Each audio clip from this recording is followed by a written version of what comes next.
안녕하십니까. 일요 일요 리서치입니다. 오늘 자료는 정말 우리 시장을 주도하고 있는 개인들에 대해서 좀 알아보는 거죠. 네, 개인들 얘기도 하고 대응에 대해서도 좀 얘기하고 제목을 이해와 대응이라고 해놨는데 우리가 놓친 부분이 많았고 네. 사실 우리가 12월 한 둘째 주 정도 중순경에 2,700 이상에서는 현금을 늘리자고 했는데 그거는 빗나간 거고 우리가 틀린 거고. 그렇죠. 근데 이제 이후에 우리가 이제 어쩌면 왜 우리가 잘못 봤나를 지져보면 가장 큰 변수 중에 하나가 개인의 된장에 우리가 좀 간과했었구나, 평가 잘했었구나, 그 생각 좀 드는데. 그렇죠. 여기서는 이제 더 이상은 사기가 힘들 정도로 너무 많이 산 거 아니냐라는 생각도 했었고요. 그 다음에 뭐 지금도 근데 영원히 어마어마한 오르는 회사들이- 자산은 없으니까요. 뭐 적어도 한 번은 좀 쉬어야지 더 길게 갈 수 있지 않을까라는 바람도 있었고요. 네, 뭐 생각보다 좀 강했었던 거는 개인들이 지난해에 정말 자금 자체도 그랬는데 좀 주식 시장에 들어와서 돈을 벌어야 된다, 버는 사람들이 너무 많아지니까 투자 심리가 이게 점점 더 이렇게 높아지는 뭐 자체적인 스노우볼을 굴린 것 같은 그런 모습을 보였다라는 거죠. 점점 자신감이 더 넘치는 것 같죠. 그러면서 이제 시장에서는 아직도 안 하냐라는 분위기가 있어서 약간 어떻게 보면은 2017년, 18년도에 비트코인 시장을 보는 것 같기도 한데 어쨌든 뭐 이러한 상황에서 쉽사리 꺾이지 않을 것 같아 보인다라는 신호들이 좀 보이고 있어가지고. 근데 또 우리가 이런 말하는 거 보니까 또 우리가 저 뭐 반대로 하는 거 아니야? 여하튼 데이터만 좀 보고 네. 얘기합시다. 어쨌든 이해는 하고 그러면 어떻게 대응할 거냐 뭐 이것도 같이 고민한 자료다라고 생각을 하시면 되는데요. 지난해 2020년에 코스피가 그 저점 대비 아니고요, YTD 기준으로 해가지고 30.8% 올라갔습니다. 그래. 네, 바닥에서 보면 100% 올랐길래 100% 조금 안 되더라고. 99%인가 그러더라고요. 뭐 종가 기준으로 고점 말고. 지금 3페이지 보면서 여기 차트에 나와 있는데요. 지금 첫 번째 차트 보면은 그 3페이지? 네.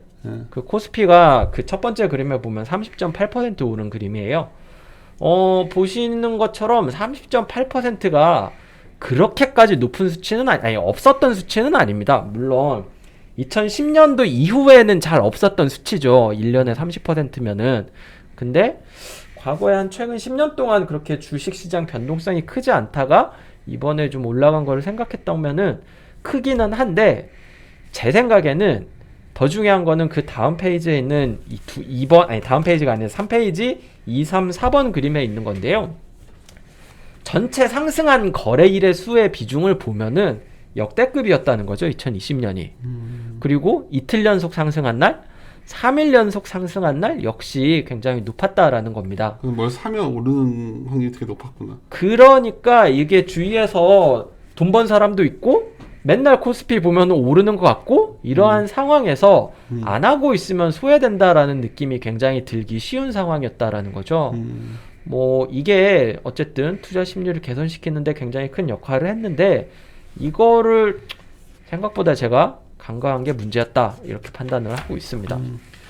뭐 개인 수급 같은 경우에는 금액으로 보면은 그림 7번에 나와 있는데 작년에만 64조 원을 샀어요. 이건 개인이. 정말 놀라운 수준이네요. 코스피 코스닥이 지금 2001년부터 2019년까지 개인이 순매수로 보면은 마이너스 44조거든요. 근데 작년 하루에만 플러스 60조 원을 찍은 거예요.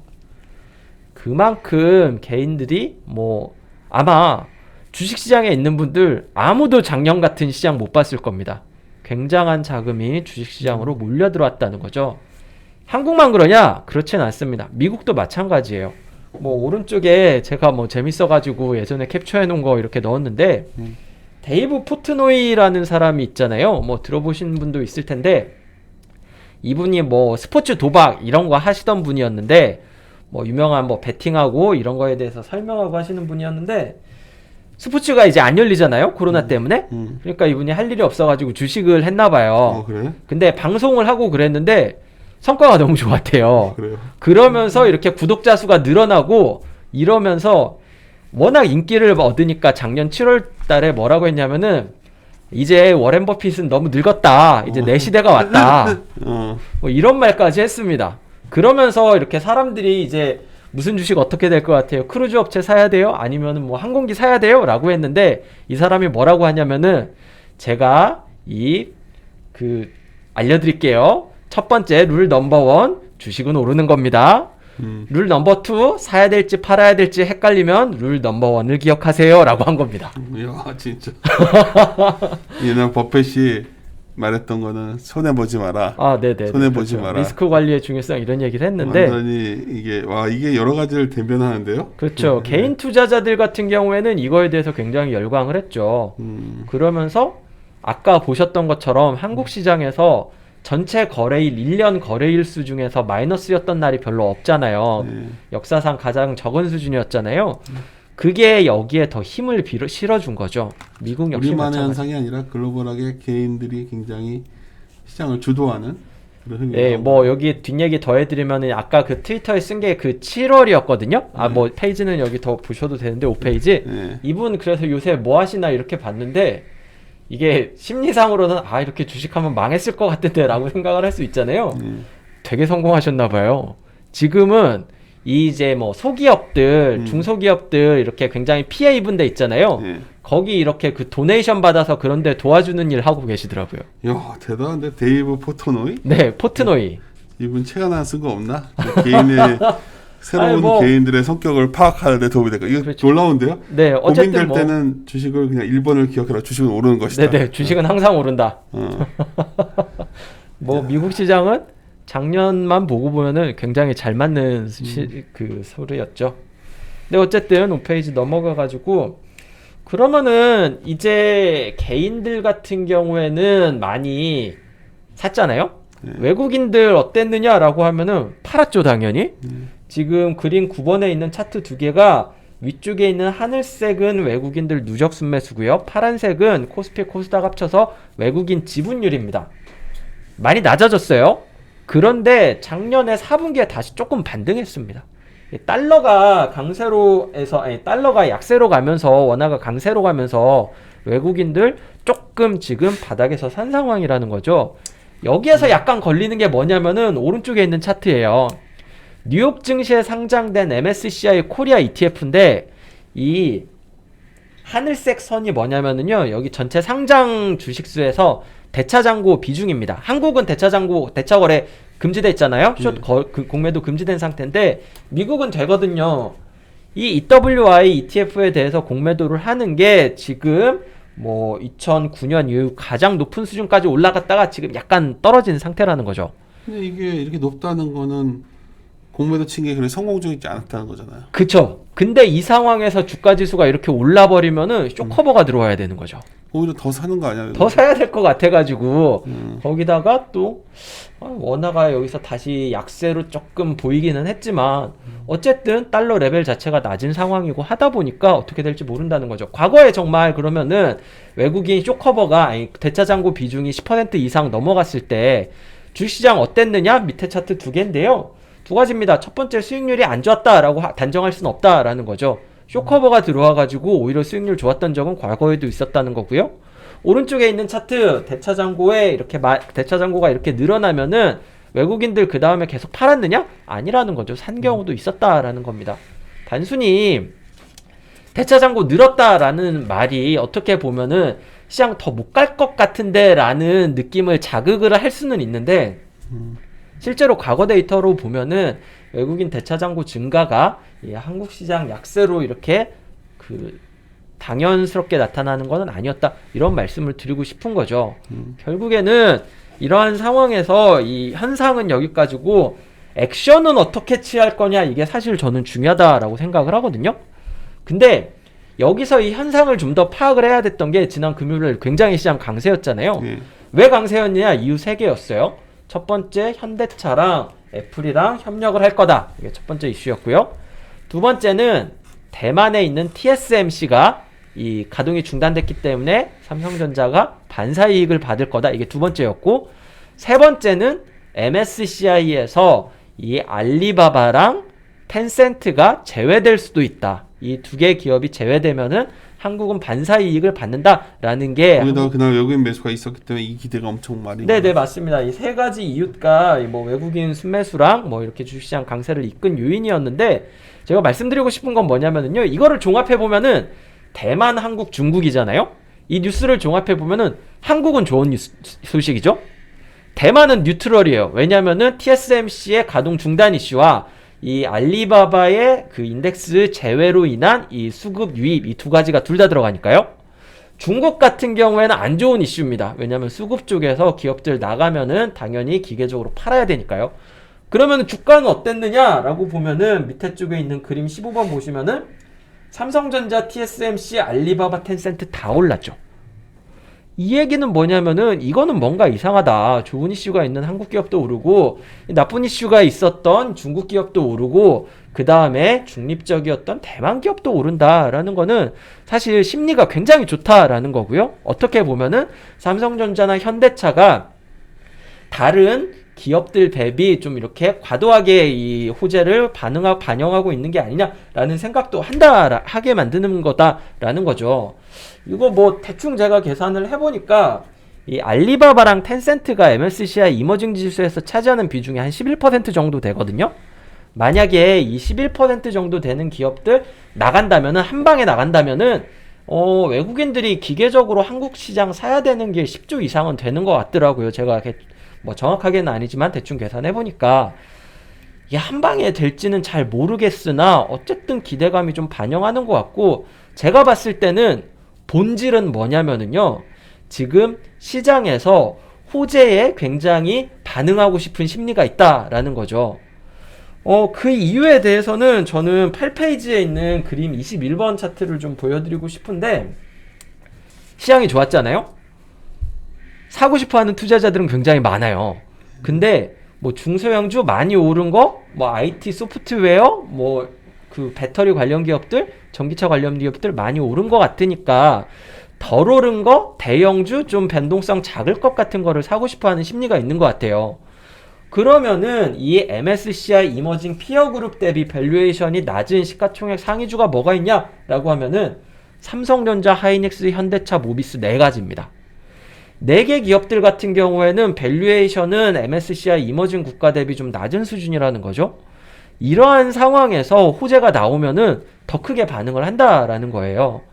제가 말씀드리고 싶은 거는 결국에는 이 시장이 과도하게 많이 올라갔다는 거에 대한 경계감은 존재하지만 그래도 산다라고 하면은 그나마 좀 밸류에이션 좀 싸고 이런 기업들이 좀 더 민감하게 반응을 한다는 거니까 제 생각에는 여기에서의 대응은 포트폴리오 역시 이 IT 반도체와 자동차 위주로 좀 압축적으로 가져가는 게 맞지 않겠느냐 이런 말씀을 드리는 겁니다. 시장의 이해는 개인 투자자들이 왜 이렇게 시장을 좋아하느냐 주식시장에 들어오고 싶어 하느냐 이거를 먼저 이해를 해야 되고요. 개인 투자자들이 그냥 아무거나 사는 사람들이라고 생각을 하시지 마시고 어떤 종목들을 사고 싶어 할지 리스크 관리를 어떻게 할지 이렇게 보면은 아무래도 아는 기업들 이 할인율이 맞는데 또 네. 담당자는 얘기를 해보면 현대차는 확실히 좀 싸더라고. 현대차 이런 것들이. 전자 같은 경우에는 사실 그런 IT 다른 데와 비교하면 ROE가 좀 많이 낮은 편 아니에요? ROE는 낮죠. 그러니까 당연히 할인되는 거 아닌가? 그거는 맞습니다. ROE로만 보면은 ROE, PBR 이걸로만 보면은 더 낮은 건데 지금 그게 아니라 아니 그러면은 한국 지금 이 밸류에이션 받으면 안 되죠. ROE 생각하면은 그나마 상대적인 관점에서 요즘 제가 얼마 전에 주권 방송을 할 때 아주 답답하게 개인들이 요새 유행이 그 매니저들도 그렇고 다들 개인들이 어떤 생각 갖고 있나 되게 궁금한데 아무래도 개인들이 많이 보는 방송을 딱 보는데 뭐 이런 말을 하더라고요. 그러니까 우리나라가 글로벌 대비해서 너무 싸다. 근데 싼 이유는 사실 ROE가 그렇죠, 낮기 때문이잖아요. 맞습니다. IT만 보더라도 글로벌 IT가 한 ROE가 아까 30. 뭐 그렇죠. 전체로 보면은 애플은 대표적인 게 애플은 한 70대요 ROE가.